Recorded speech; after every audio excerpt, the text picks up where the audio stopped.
تو اب تو ہمارے لوگ سوار بنے ہوئے ہیں، گھڑ سوار بنے ہوئے ہیں، تو یہ جو راستے میں اگر آئیں گے تو پھر جن کندھوں پہ سوار ہیں ان کندھوں سے نیچے پہلے ان کو گرائیں گے اور اس پر گھر بھیجیں گے۔ ویسے بھی ان سے حکومت چلنی نہیں ہے، بجٹ تک یہ پیش کر نہیں پا رہے، ملک کا دیوالی انہوں نے نکال دی ہے، تو اب یہ بہانے ہی ڈھونڈ رہے ہیں کہ ہمیں سیاسی شہید بنایا جائے، تو ہم سیاسی شہید نہیں بنائیں گے، ہم دھکے دے کے مردار کریں گے ان کو۔ اچھا سر، ستم ظریفی تو میں نہیں کہوں گا، میں کہوں گا کمظرفی ہے، یہ کمظرفی ہے ان کی، اور اگر ان کا یہ خیال ہے کہ پختونخوا کے لوگ اپنا حق نہیں لے سکتے یا جو نمائندے انہوں نے چنے ہیں وہ ان کا حق نہیں لا سکتے، تو ان کی بھول ہے۔ میں ان کو پہلے بھی وارننگ دے چکا ہوں، دوبارہ وارننگ دے رہا ہوں کہ یہ پروجیکٹس ہمارے پروجیکٹس ہیں، ہمارے صوبے کا یہ حق ہے، ہماری عوام کا یہ حق ہے، اور ان کی کٹوتی کر کے اگر یہ سمجھتے ہیں کہ یہ جن کندھوں پہ سوار ہیں تو ان کندھوں سے اتار کے نیچے پھینک کے ان کو گھر بھیجنا ہمارے لیے کوئی مسئلہ نہیں ہے۔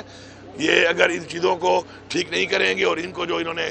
اپنی طرف سے کٹوتی کی ہے اور یہ ان کو ڈراپ کیا ہے، اگر ان کو انہوں نے بحال نہ کیا تو پھر دمادم مسک اندر کے لیے تیار ہو جائیں گے۔ دیکھیں، محاذ آرائی نہیں ہے، یہ اپنا حق ہے، اور محاذ آرائی کی طرف تو یہ لے کے جا رہے ہیں۔ اگر حق نہیں دو گے، ہمارے واجبات بھی نہیں دے رہے ہو، ہمارا جو روٹین کا جو ہمارا اپنا حق ہے، ہمارا NFC شیئر ہے، ہمارا مرجر ڈسٹرکٹ کے ساتھ جو کمٹمنٹ ہے، وہ ساری چیزیں یہ نہیں کریں گے اور پھر یہ کہیں گے کہ جی صوبہ چلانا ہمارے لیے کوئی مسئلہ نہیں ہے، انشاءاللہ ہم اپنا صوبہ چلا بھی رہے ہیں، بہترین سے طریقے سے چلا رہے ہیں، ہمارا بجٹ بھی ہو گیا ہے، ہماری ساتھ ڈیولپمنٹ بھی شروع ہو گئی ہے، ہمارا فلائی بجٹ ہے، ہم نے عوام کو ٹیکس میں ریلیف بھی دیا ہے، ہم عوام کو بھی ریلیف دیں گے انشاءاللہ، اپنے کام بھی جاری رکھیں گے، اور ساتھ ساتھ جو واجبات ہیں وہ بھی مانگتے ہیں، اور ان سے بیسیکلی ملک نہیں چل رہا۔ لیکن یہ آپ دیکھیں کہ عمران خان کے ٹائم میں انہی مسائل کے ساتھ بجلی کا کیا ریٹ تھا، 16 روپے،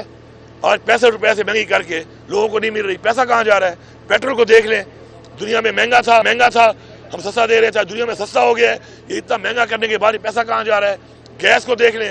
اتنی مہنگی کرنے کا پیسہ کہاں جا رہا ہے؟ تو یہ نااہل ہیں، ملک کو یہاں تک لانے والے بھی یہی ہیں، اور پھر رجیم چینج کے بعد سازش کے تحت عمران خان کی حکومت گرائی گئی، اس کے بعد جو حرکت انہوں نے کی ہے اور ملک کا حال کیا ہے، انشاءاللہ بہت جلد عمران خان ہی آئے گا اور ملک کو دوبارہ ان حالات سے نکال کے ایک وہ پاکستان کہ جو پاکستان ہے اصل میں، انشاءاللہ وہ پاکستان ہم بنائیں گے۔